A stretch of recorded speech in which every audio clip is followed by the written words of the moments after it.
Oh, hey. It's December, and in my house, that means holiday cocktails. And I'm making you 25 straight days of cocktails to get you ready for any upcoming party, or just to have an extra cocktail tool to get you through the holidays. And if you like these short cocktail videos and you want to be notified each day I post a video, be sure to hit that subscribe button as well as the bell to be notified. And for day 18, I am making a delicious peppermint martini. So let's head to the bar and make this.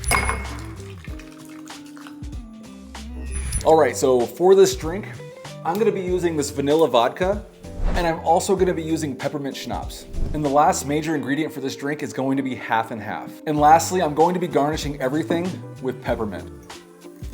And the tools I need for this drink are a shaker set and a Hawthorne strainer. Everything I use in my bar as well as in this cocktail are linked in my description, so don't hesitate to pick up any bar essentials you might need. Starting with the shaker, I'll be adding in 1.5 ounces of peppermint schnapps.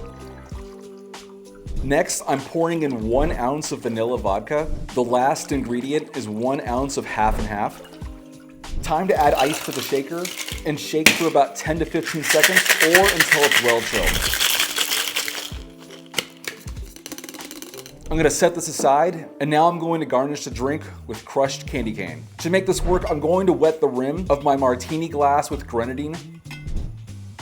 Now I dip the rim into my crushed candy cane, and there you have it.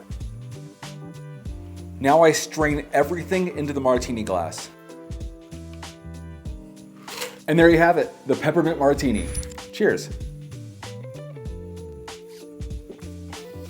Well, it goes without saying, this is a punch of peppermint. I also really enjoy the candy cane rim. When that mint is coming through, it really adds a different dimension to the drink. I will say I'm not a huge fan of cream-based drinks, but this one's really nice. And I would say it's not too minty and it's not too creamy. Either way, I think it's a drink that's earned its place in a holiday drink lineup. And on that note, I hope you enjoyed this video, and I'd love to read in the comments what your thoughts on this drink are. Do you love it? Do you hate it? Would you try it? Additionally, please consider hitting that subscribe button as I put out new videos and shorts each week. The support means a lot. And until next time, cheers.